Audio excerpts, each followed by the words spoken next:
السلام عليكم ورحمة الله وبركاته. درس سنن الترمذي. الحمد لله رب العالمين والعاقبة للمتقين، والصلاة والسلام على أفضل الأنبياء والمرسلين وعلى آله وصحبه أجمعين، أما بعد. بسم الله الرحمن الرحيم. باب من رأى الجهر ببسم الله الرحمن الرحیم.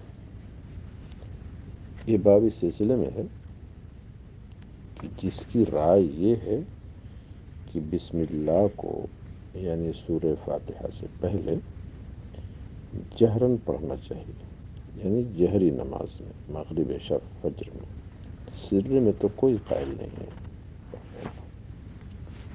اور اس کے پہلے والے باب میں گزر چکا ہے ترک جہر کا معاملہ اور اختلاف ائمہ. اب یہ جہری نماز میں سورہ فاتحہ کے ساتھ بسم اللہ کو جہرن پڑھنا، یہ شوافی کا موقف ہے، کیونکہ بسم اللہ سورہ فاتحہ کا جز ہے. حدثنا احمد بن عبدہ حدثنا المعتمر بن سلیمان قال حدثنا اسماعیل بن حماد عن ابی خالد عن ابن عباس رضی اللہ عنہما قال كان النبي صلی اللہ علیہ وسلم يفتتح صلاته ببسم اللہ الرحمن. نبی کریم صلی اللہ علیہ وسلم اپنی نماز بسم اللہ سے شروع فرماتے. اب اس کا ایک مفہوم ظاہراً کہ جب تکبیر تحریمہ کرنا چاہتے تو بسم اللہ پڑھ لیتے، اس سے کوئی مسئلہ ہی نہیں آیا، سورہ فاتحہ کے ساتھ بسم اللہ پڑھا. دوسری یہ کہ اگر قرات ہی کا معاملہ لیا کہ قرات صلاۃ کا معنی قرات صلاتی، نماز کی قرات شروع کر دے بسم اللہ سے، تو ہم حنفیوں کے یہاں بھی بسم اللہ سے شروع کرنا ہے. ہاں سرن پڑھنا ہے، جہرن جہرے میں.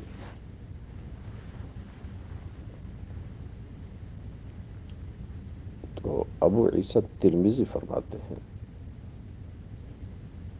کہ اس کی اسناد بھی قوی رہی. لیس اسنادہ بذاک ہے، لیس اسنادہ بذاک القوی. اور یہی قول چند اہل علم صحابہ کا ہے. اس میں حضرت ابو ہریرہ ہیں، ابن عمر، ابن عباس، ابن زبیر رضی اللہ عنہم ہیں، اور ان کے بعد تابعین ہیں. ان حضرات کی رائے یہ ہے کہ بسم اللہ الرحمن الرحیم کو سورہ فاتحہ سے پہلے جہری نماز میں جہرن پڑھا جائے. یہی قول امام شافعی کا ہے، اور اسماعیل بن حماد، یہ ہیں اسماعیل بن حماد بن ابی سلیمان الکوفی، ثقہ. اور جو راوی ابو خالد والبی ہیں ان کا نام ہرمز ہے، اور یہ بھی کوفی ہے.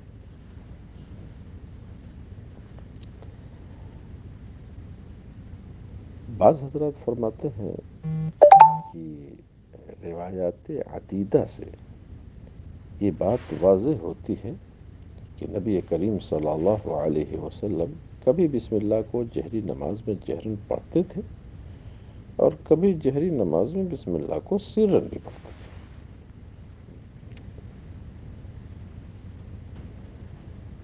باب فی افتتاح القراءة بالحمد للہ رب العالمین.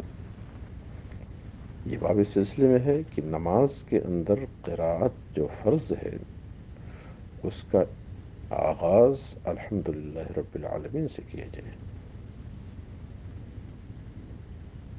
اب اس کا ایک مفہوم یہ کہ الحمدللہ رب العالمین سے کیا جائے، اس سے بسم اللہ پڑھنے کی نفی نہیں.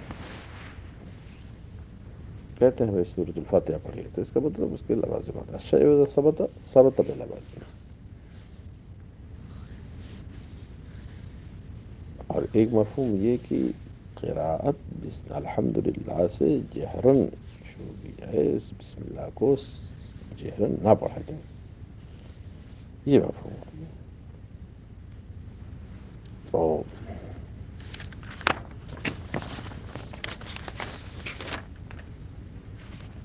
حدثنا قتيبة حدثنا أبو عوانة عن قتادة عن أنس قال كان رسول الله صلى الله عليه وسلم أبو بكر وعمر وعثمان يفتتحون القراءة بالحمد لله رب العالمين. حضرت انس ابن مالک فرماتے ہیں کہ رسول اقدس صلی اللہ علیہ وسلم اور خلفائے ثلاثہ انہی کا وقت ان کو ملا ان کے پیچھے نماز پڑھنے کا. لہذا مولا کائنات کا انکار نہیں ہے، ان کے پیچھے انہوں نے نماز پڑھنے کا موقع دیا. یہ حضرات نماز کی قرات الحمدللہ رب العالمین سے شروع فرماتے ہیں. ترمذی فرماتے ہیں کہ یہ حدیث حسن صحیح ہے اور اس پر عمل بھی اہل علم صحابہ تابعین تبع تابعین ائمہ دین مجتہدین کا ہے. یہ حضرات نماز کی قرات الحمدللہ رب العالمین سے شروع فرماتے ہیں. تو اب اس کا مفہوم ایک وہی ہے بتایا کہ الحمدللہ سے یعنی اس سورت سے شروع کرتے ہیں. بسم اللہ تو اس کا جز ہے تو اس کی نفی نہیں ہوئی.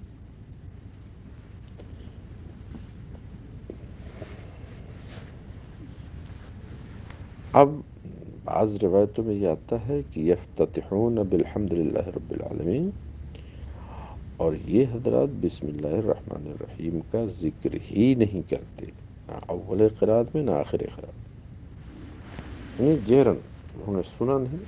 یہ بھی سننے کی نفی بھی بتا رہی کہ جہرن نہیں پڑھا، چونکہ سننے کا تعلق جہر سے ہے. امام شافعی نے فرمایا ہے کہ اس حدیث کا معنی یہ ہے کہ نبی کریم ابوبکر و عمر و عثمان رضی اللہ عنہم یہ قرات کا افتتاح الحمدللہ رب العالمین سے فرماتے تھے. اس کا معنی یہ ہے کہ یہ حضرات فاتحۃ الکتاب کی قرات سے شروع کرتے تھے سورت سے پہلے، یعنی سورت کا ضم بعد میں کرتے تھے. یہ کہتے ہیں اس کا معنی یہ نہیں ہے کہ وہ بسم اللہ الرحمن الرحیم نہیں پڑھتے تھے. اور امام شافعی کی رائے یہ ہے کہ بسم اللہ الرحمن الرحیم سے شروع کرے اور جہری نماز میں جہرن پڑھے، یجہر بہا اذا جہر بالقراءة کالمغرب والعشاء والفجر. اس میں احناف کے خلاف بات بھی نہیں ہے. وصلی اللہ تعالی علی النبی الکریم وعلی آلہ وصحبہ اجمعین.